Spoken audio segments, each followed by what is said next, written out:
This is our league, and this is your league. From the 55-yard line on CFL America Radio and the Sports History Network.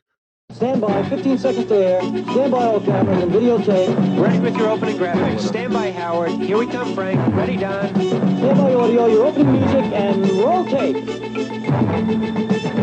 Take tape.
Before the 1970 Baltimore Colts could become world champions, they would first have to overcome the shocking defeat the '68 Colts had suffered in Super Bowl III.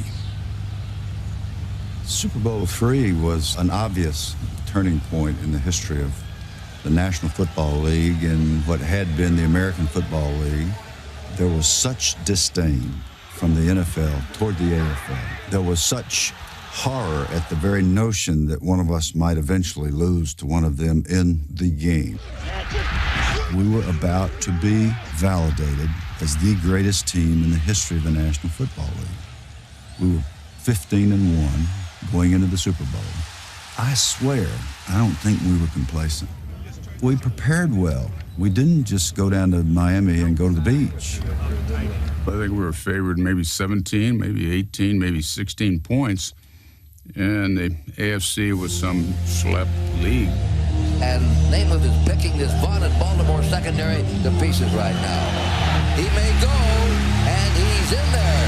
Snell scores. There's the throw, and it is intercepted. This game is over. The New York Jets are the world champions in a stunning upset. They have beaten the Colts handily here today.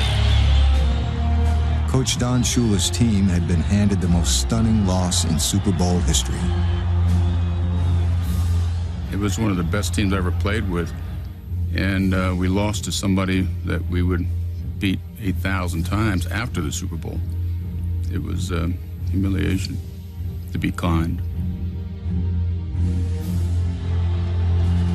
After the game, the team gathered at the Miami estate of Colts owner Carroll Rosenblum. It was supposed to be a victory party at Carroll's house. And we all went over, the whole team. I was at the party. Yes, indeed. He had my relatives down there and everything. I got drunk. Something possessed me to walk up to Mr. Rosenblum, and to this day, I don't know why I did it, but I said, I want to tell you one thing, Mr. Rosenblum. We will get back here and we will win, I promise. It was well known that Carroll was upset, and who are you going to get upset with? The head coach. I don't recall ever reading anything publicly that Rosenblum had said that was disparaging to Shula, but I think there was an undercurrent of that. It was the biggest embarrassment of his career to lose the Super Bowl for the first time to an AFL team. I mean, I know it really hurt Carroll. Usually Mr. Rosenblum didn't say anything to the team, but he met with us, and I have a vivid memory of the meeting, and he stood right next to Don Shula, and he said, "Now, men, I'm not in this business to be humiliated and embarrassed, to come in second place, ever. I've already fired one coach who won 2 world championships for me. I want you to understand that I'm interested in one thing. I'm interested in dominance and the world championship. Are there any questions?" In 1969, Don Shula and the Colts would be under the microscope all season. They barely won half their games and failed to make the playoffs. Inside of you? It's outside. Outside of him. Don't get down. Wide, Shula. Huh? All right, that's wide. Get wide. Don't get taken down. It wasn't the same. Nothing was the same. You always pay attention to details, and we didn't do that year. Maybe it was the residual effect of Super Bowl III. By the end of 1969, communication between Shula and Rosenblum was virtually non-existent. Taking advantage of the strained relationship was Miami Dolphins owner Joe Robbie, who was in the market for a new head coach. Carroll Rosenblum was in the Orient vacationing, and Steve Rosenblum, his son, got a call from Joe Robbie, and Joe Robbie asked for permission to talk to Don Shula. Now, where it gets cloudy from that point on is, did Steve Rosenblum say, yes, you can talk to him, or I have to wait till my father comes back? We don't know. But at least Miami's story was that Steve Rosenblum granted permission. When Carroll came back, he said Steve isn't authorized to give permission, and I'm denying it. This is, I think, probably after Shula had already been appointed the head coach at Miami. So he contested it, and Pete Rozelle gave us their #1 draft choice because of the confusion surrounding this.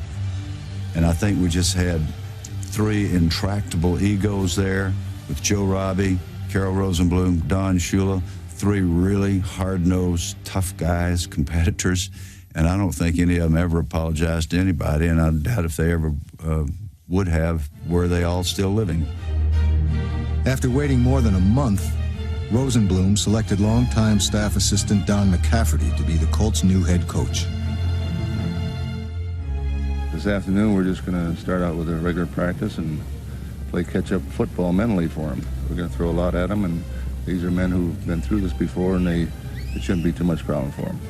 I think he went with McCafferty because the team was driven through Unitas's eyes. And I think that having a quarterback coach, somebody who, ran the game through the quarterback, although nobody ran the game for John, but worked with John, was probably a good choice. It's a perfect guy for that team, having gone through the turmoil of Super Bowl III and the turmoil of losing Shula. Well, I think he might have been a salve, kind of calm things down a little bit. You didn't want to have a stone thrower or a whipper comes up beating up people. If Shula was going to leave, bring somebody that had a calming influence. Mac would do some things that other head coaches would have never done. He would sit down and play a hand of poker and throw in a couple of bucks. He was such a nice guy that you didn't want to play bad and disappoint him to a point where he could possibly lose his job. Some of the players on the team thought he was lax. He wasn't lax. We practiced the same way. We practiced just as hard as we did with Shula. We wouldn't have won all those tight games had we not worked hard.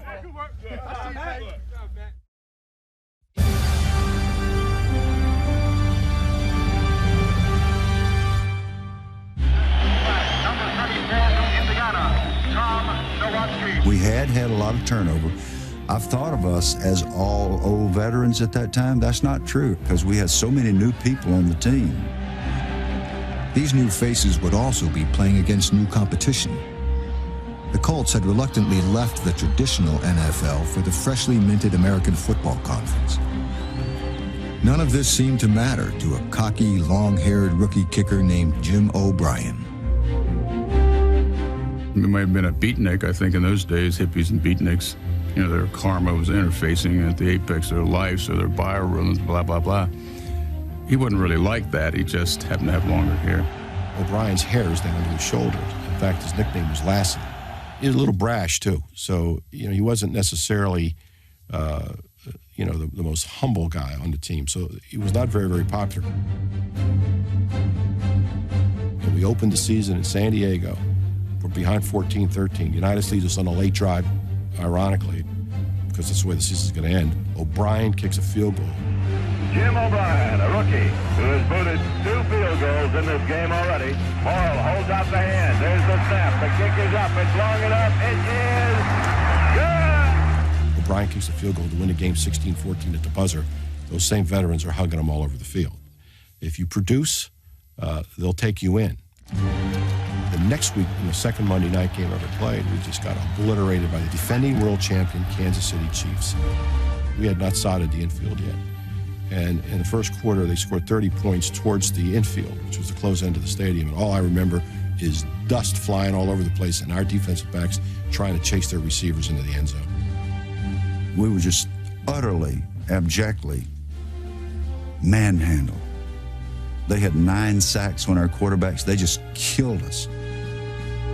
After 2 subpar performances against former AFL teams, predictions of a Colts cakewalk through the AFC were being hastily revised. That really put a stigma on our image the rest of the year. They were basically burying us as an aging team that had run its course. Nobody was happy about the Baltimore Colts coming to the AFC. And I remember going back to my teammates saying, you know what, we better buckle it up. I think these guys are coming after us. I think they would like to humiliate us. A week later, the Colts struggled against another former AFL franchise, the Boston Patriots. In the fourth quarter, a familiar face came to their rescue. We were ahead 7-6. Unitas was now in the game, and we were trying to run the clock out. Whatever you do, John, McCaffrey said, don't throw the ball. Unitas takes the snap. The handoff, fake handoff to Maitland. Pass downfield to Roy Jefferson. He goes to the 30, the 25. He's going in. And the Colts broke it open quickly with a 55-yard scoring play. That was the famous close-up of McCaffrey. I don't think 100% seriously cursing John as John walked to the sidelines. But that was John. Whatever you do, John, don't throw the ball. That's exactly what John was going to do. In Houston, Unitas came from behind twice with touchdown passes to Roy Jefferson. Unitas takes the snap, goes back to throw, looks downfield, sets, fires long, into the end zone, it's complete! Touchdown to Roy Jefferson! There was a whole different football team, an entirely different way of doing things. We were decimated. We lost our entire starting backfield. We lost Tom Maddy, our best football player on offense, the very first quarter of the very first game. So now we got a rookie running back, Norm Bulash, who might carry the ball and run 18 yards, and most likely he's going to fumble every other time. We lose our fullback, Jerry Hill. Our quarterbacks are both nicked, Unitas and Morrill, but we had these weapons. We had Eddie Hinton and Roy Jefferson at wide receiver, both of them great athletes. That's when you started seeing a lot of trickery. That's when you started seeing gadgets. The main job of an offensive play caller is to get the football in the hands of your best players maximum number of times. We really had changed our whole approach at that point because now we had some real speed on the outside and some size. And our offense got better, but we were a throwing offense. So were Joe Namath's New York Jets, who the Colts would face for the first time since their devastating defeat in Super Bowl III. We knew what was going to happen. Everybody knew what was going to happen on the team. I imagine they knew it too. We're going to kick their ass. Goes back to throw on first down, and it's batted down by Bubba Smith and then intercepted by Jerry Logan going into the end zone for a touchdown. I could beat the Jets 1,000 times by 100 points. It would never make up for that lost Super Bowl. But this being the first game, coming to play the Jets, I just wanted to kill him. Lehman back to throw again. Intercepted by Bobcat down the sideline to the 10, the 5, and he This game, to me, is what turned the whole season around. I think it basically put us in the driver's seat. And I think from that point on, we were a different team. With the Jets out of the way, Baltimore fans turned their attention to the next showdown opponent on the schedule, the Miami Dolphins, and the return of the Colts' former head coach. The people in Baltimore, they knew the schedule better than I did. When they said, what are we going to do against Miami next week? I said, is that who we playing? They wanted to win it because it was Shula. It all came back to Shula. I've missed Baltimore and I've missed the fans on 33rd Street, and I'm sure I'm going to get a different experience with the fans on 33rd Street tomorrow. Just glad to see he was back in town because I like Don a lot. It wasn't going to impact how I played the game, whether I would become more aggressive because Don's back in town. I wasn't into that. Maybe Rosenblum might be more aggressive or talk more aggressively, or all the fans might be hissing and throwing tomatoes. I think McCafferty might have said something like, you know, CR would really like to win this one. And I think everybody would laugh. Dean Root moves forward, takes it.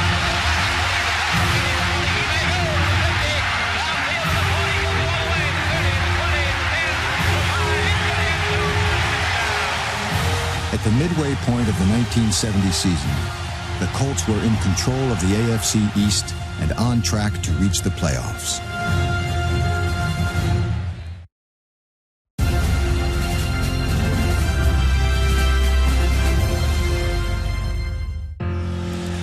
Among the members on the 1970 Colts, Bill Curry was one of many active participants in the Players Association. That summer, teammate and union president John Mackey joined with Curry and the rest of the rank and file to organize a strike, protesting labor issues with league management. The strike lasted probably a week. It was the first week of training camp. Basically, the entire league honored the strike except one player. At least only one prominent player broke the strike day one of reporting day. That was Mike Curtis.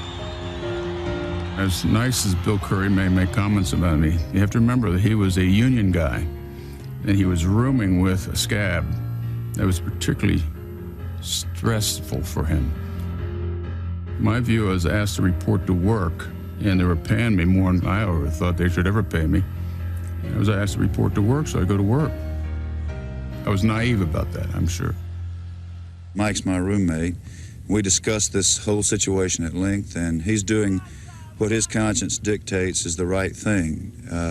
There'll be no resentment on my part. I realize that he made a decision, and while we didn't agree on it, we don't agree on a lot of things, but we're still friends, and we'll be roommates when training camp starts if Mike wants me. During practice, the guys might cuss him, but they love him on Sunday. And that's the way it was with Mike. He was our guy that set the tempo.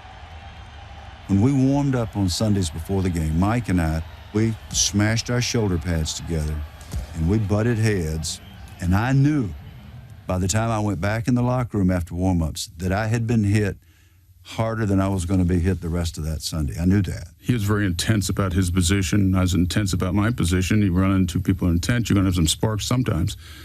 But we knew why we were there, to perform. That's why we got along. One player Curtis did not get along with was quarterback John Unitas. I was going on a pass one time at Unitas. So I just crossed the line of scrimmage, and he hit me in the head with the ball from behind. I came back and told him if he ever does that again, I'll kill him, and all his linemen won't be enough there to protect him. He could be a trying person sometimes. You can't read everything right every time, and that's why they put erasers on pencils. When you make mistakes, you can erase them.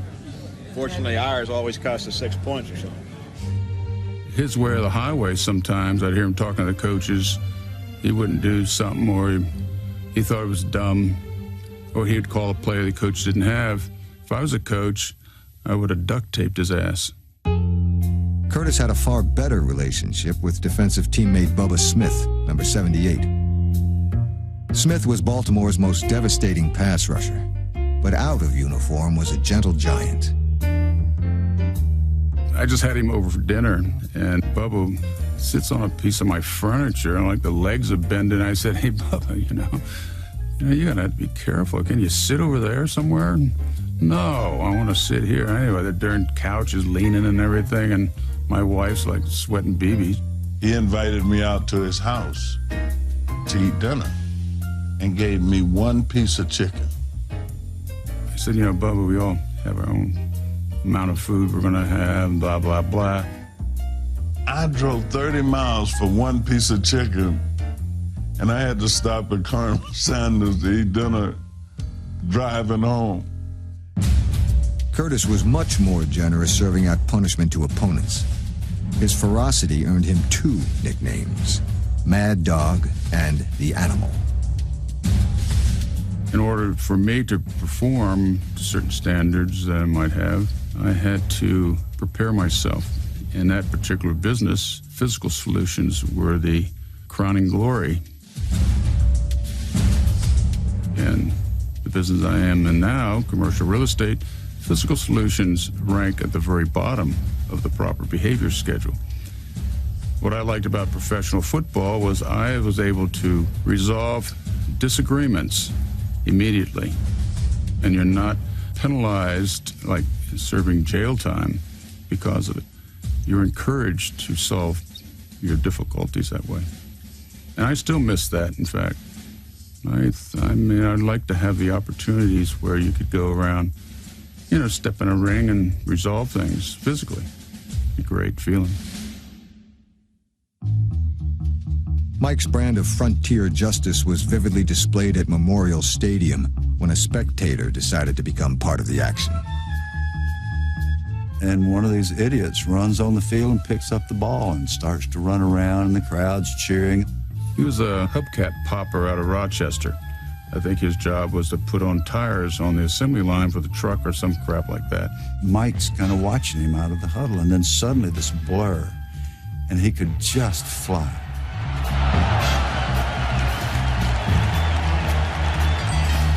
So I just gave him a flipper. I didn't try to put his lights out. Mike just stood there and looked at him for a second and jogged back out to the huddle. Nothing unusual in his mind. Bill Curry was most distressed. I don't know how many prayers he said that night, but he was most distressed with my behavior and my reputation with the league.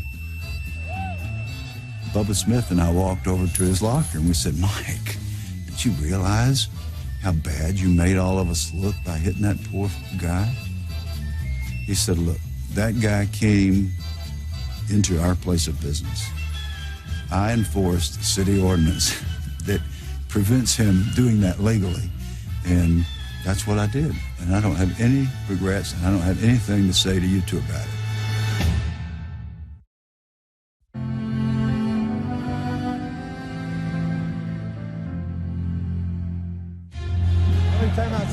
In mid-November, the division-leading Colts began to stumble, beginning with a lackluster tie against the lowly Buffalo Bills. Drops back to throw, looks down, fires right side. It is complete for the touchdown to Marlon Briscoe. The next week after the Buffalo fiasco, the tie, we go down to Miami, and this time they are ready for us. We didn't play a good game.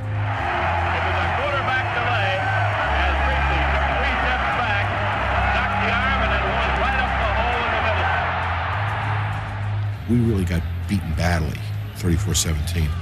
But that was a big loss now. That really hurt.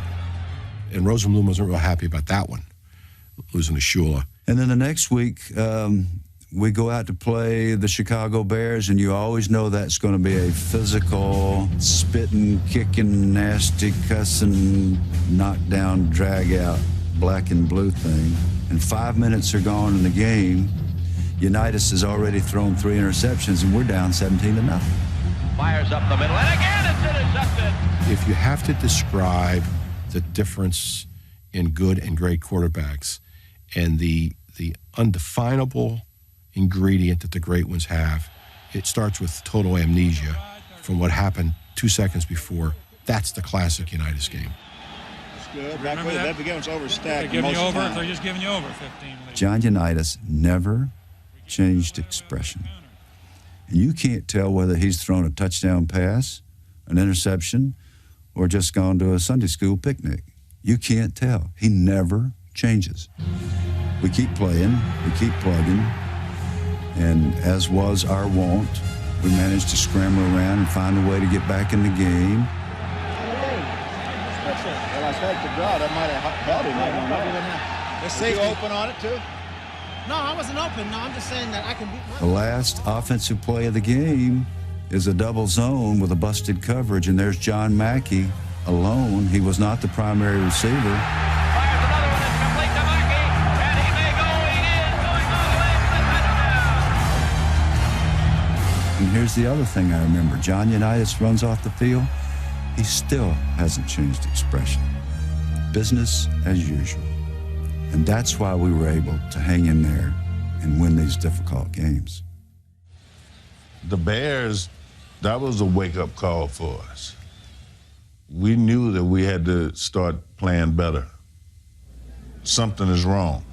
So now we got to regroup. The night before their game with the Philadelphia Eagles, a players-only meeting was held. The keynote speaker was a reluctant but angry Mike Curtis. This was the last chance I had to do something. So, I hate doing that. I don't like to be public about that stuff, but I needed to take care of business. Mike had never made a speech. And he stood up and he said, I got a couple of things to say. We haven't been the kind of football players that we should have been. And I just want you to know one thing, I'm watching you guys. We got 6 more games to play. We got 3 league games, then there'll be 2 games leading to the Super Bowl, and then there'll be the Super Bowl. So we got 6 games left to play. It's not too much to ask for every man in this room. Do your job. And I want you to know that if you don't do your job, I'm going to find you, and I'm going to kick your ass, personally.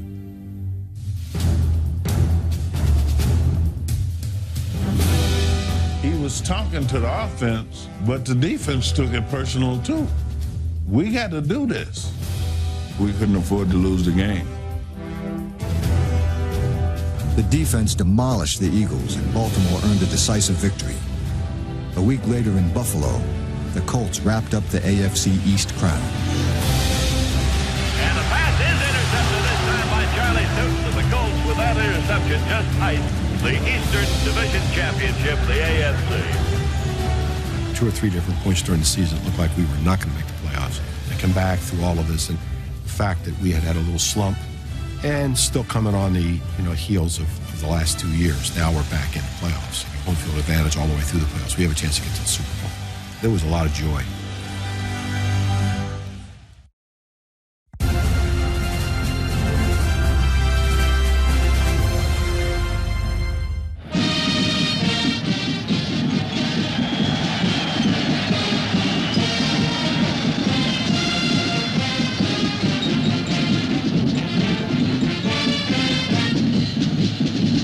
The magic of the Baltimore Colt relationship with the people, it wasn't just the city of Baltimore, it was the state of Maryland. That magic has never been reproduced anywhere else. And here I am all these years later, I get goosebumps. I get teary-eyed because I would be the first player introduced. For reasons I've never understood, the center was the first guy introduced. Introducing the offensive unit of the Baltimore Colts. At center, number 50 from Georgia Tech, Cole Curry.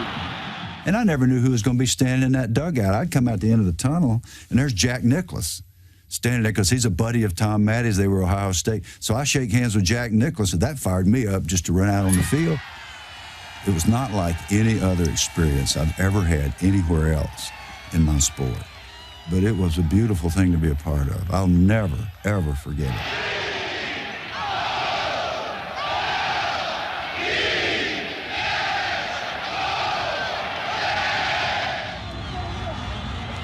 Another Colts advantage entering the playoffs was a Spartan playing surface that disoriented opponents.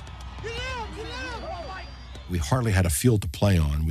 They made us paint a logo on the 50 and in the end zones, and we just painted over mud. I mean, if you ever look at pictures of that game. It's all dirt. It was our traditional Astro dirt. It got in your mouth, it got in your shoulder pads, it got in your jock. We can play in it, we can breathe, they can't. They ain't got a chance. I mean, it was just another advantage to us. The handoff goes to Robinson, sweep to the right side. He is in trouble. Mike Curtis is there and runs him out of bounds at the 30-yard line, a loss of 5. The young Bengals were no match for Baltimore. The Colts cruised to a shutout victory, but would face a much tougher and more confident opponent in the first ever AFC Championship game.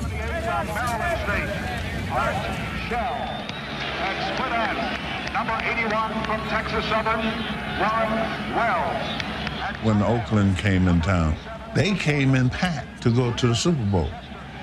George Atkinson said, yeah, we're going to leave here and go to Miami. I said, what are y'all going to the game? You got tickets? I said, because, man, we're going to beat the hell out of y'all. And I broke free right away and hit LaMonica, and he went down, and that brought George Blanda in. Every time you got a chance to take a lick on him, take it. And I think George was around 43 at the time. His body is not ready to take those licks.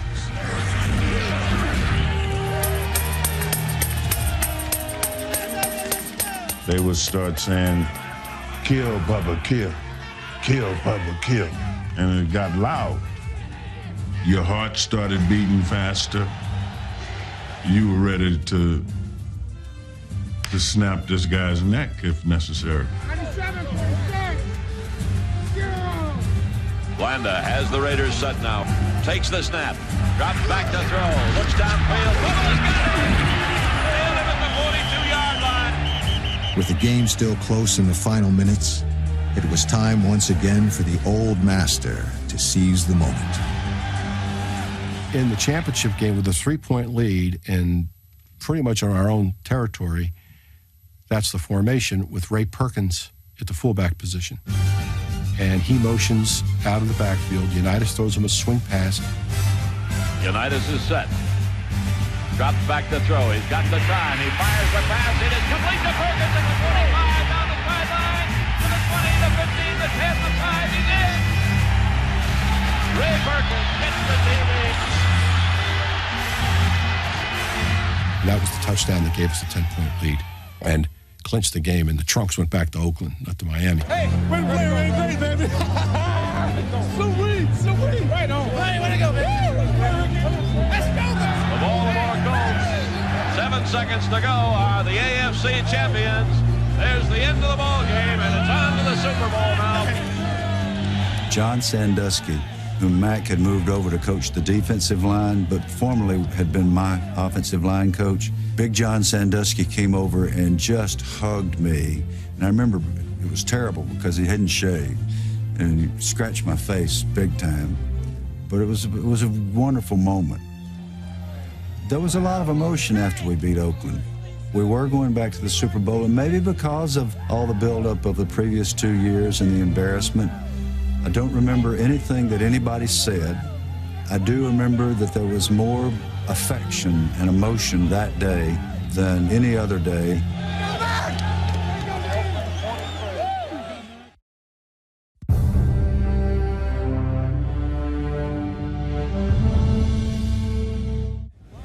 Super Bowl V would be a battle between two teams yearning to redeem themselves for past failures.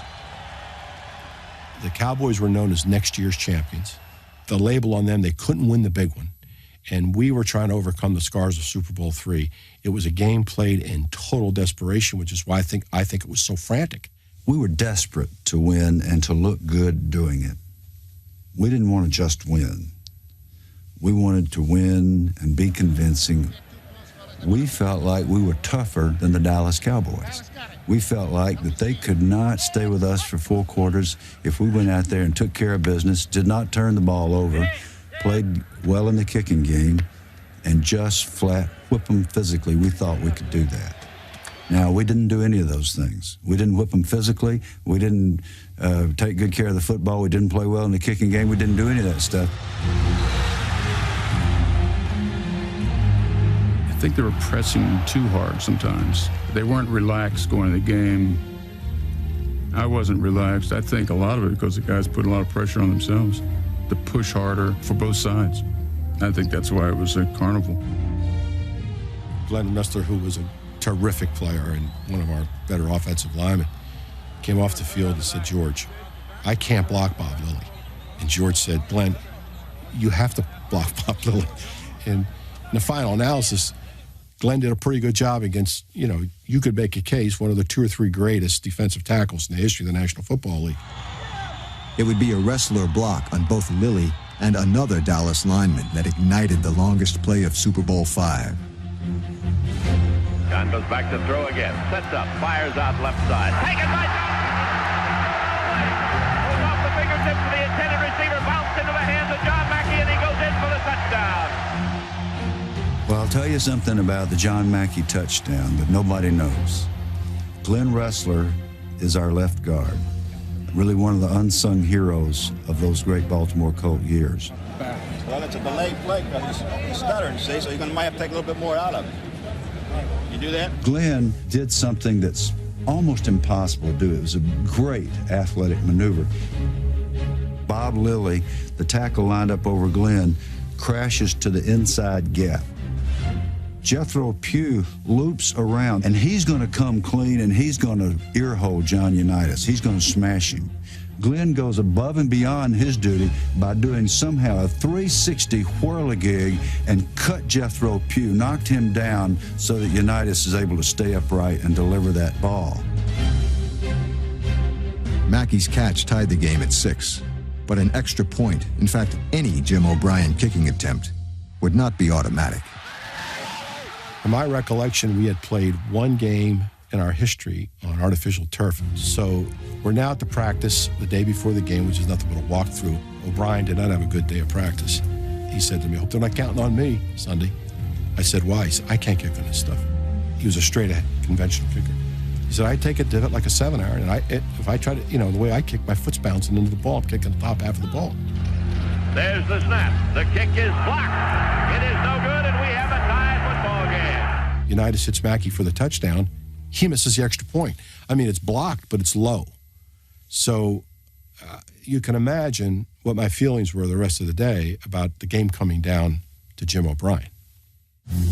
The game would not come down to John Unitas.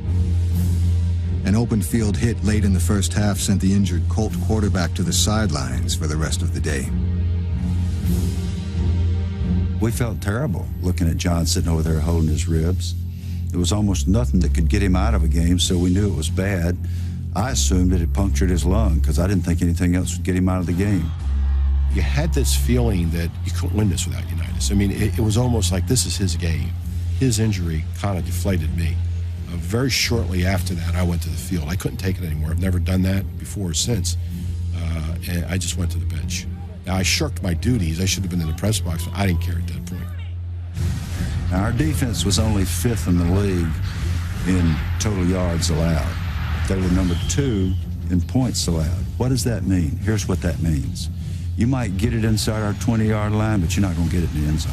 And that's what happened to Dallas. Our defense goes out and stones them again and again and again. Allows them 1 touchdown all day. That's amazing. Trailing 13-6 in the fourth quarter, an interception by Rick Volk, number 21, set up a Colt touchdown to tie the game.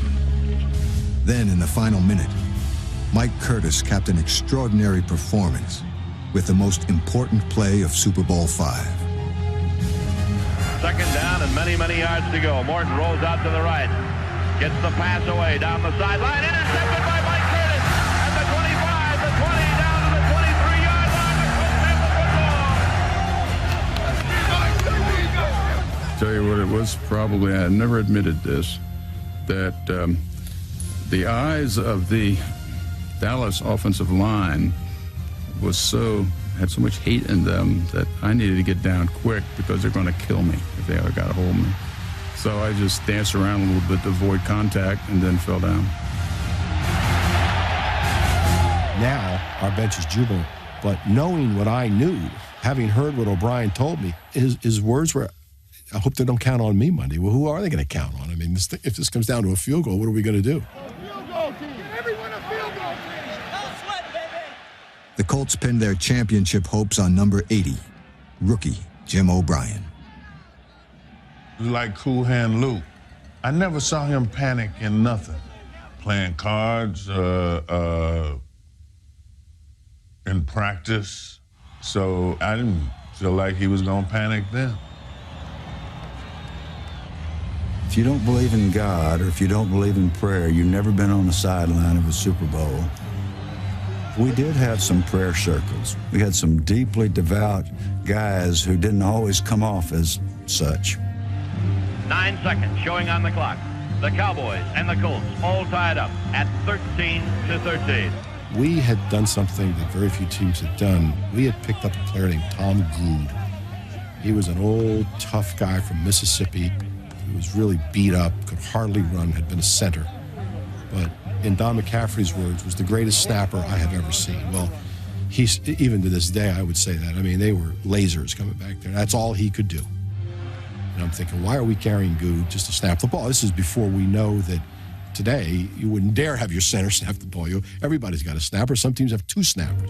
And I'll never forget, when I saw that ball come back tomorrow, my first thought was, thank God we got Tom Good, because the snap was perfect. The kick is up and it's long enough. It is a 32-yard field goal by Jimmy O'Brien. It is good. He nailed that one and went clear up into the stand. And I think you got to give a lot of credit to Jim O'Brien. He not only saved our Super Bowl rings, but he saved his locks that day, because once we got inside, Billy Ray Smith said, boys, we can't do it. We can't cut the kids' hair off. We had planned on doing just that. It was going to be fun. So we had a little ceremony and told Obie he had saved his hair. And the Baltimore Colts have won the Super Bowl.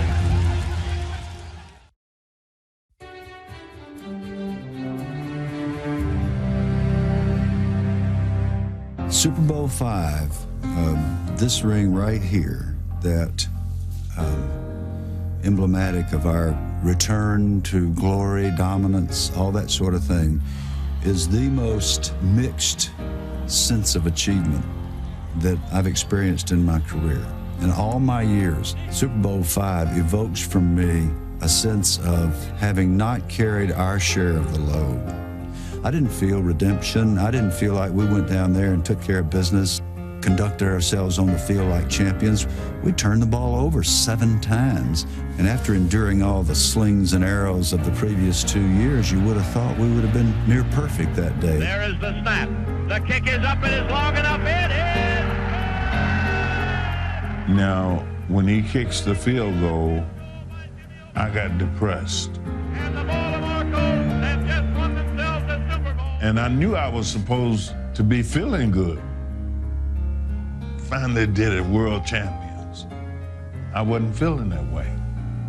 I couldn't really feel as happy as I wanted to feel, because I was supposed to look at my other ring from Super Bowl III and say, well, I got 2, and I couldn't do it. That loss, Christ, almost 40 years ago, is the grave baggage. Super Bowl III. I still haven't gotten over it.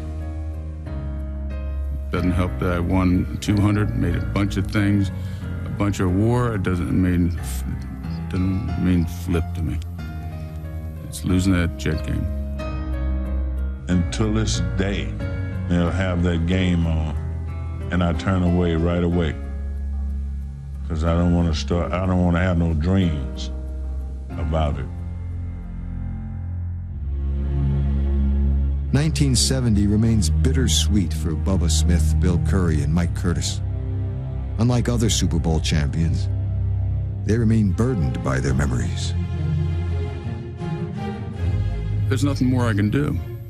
I leave football and move on to the future. I've worn the ring 4 times. I think I have it in the pocket of one of my suit jackets, kind of where I hide it in my house.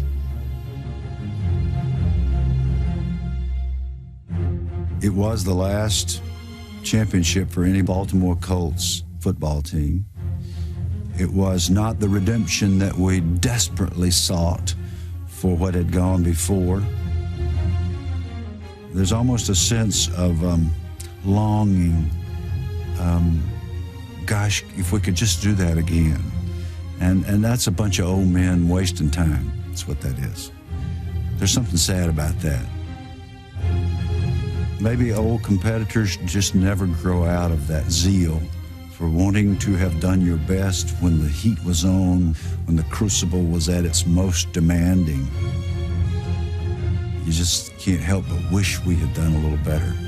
And I guess we'll go to our grave like that.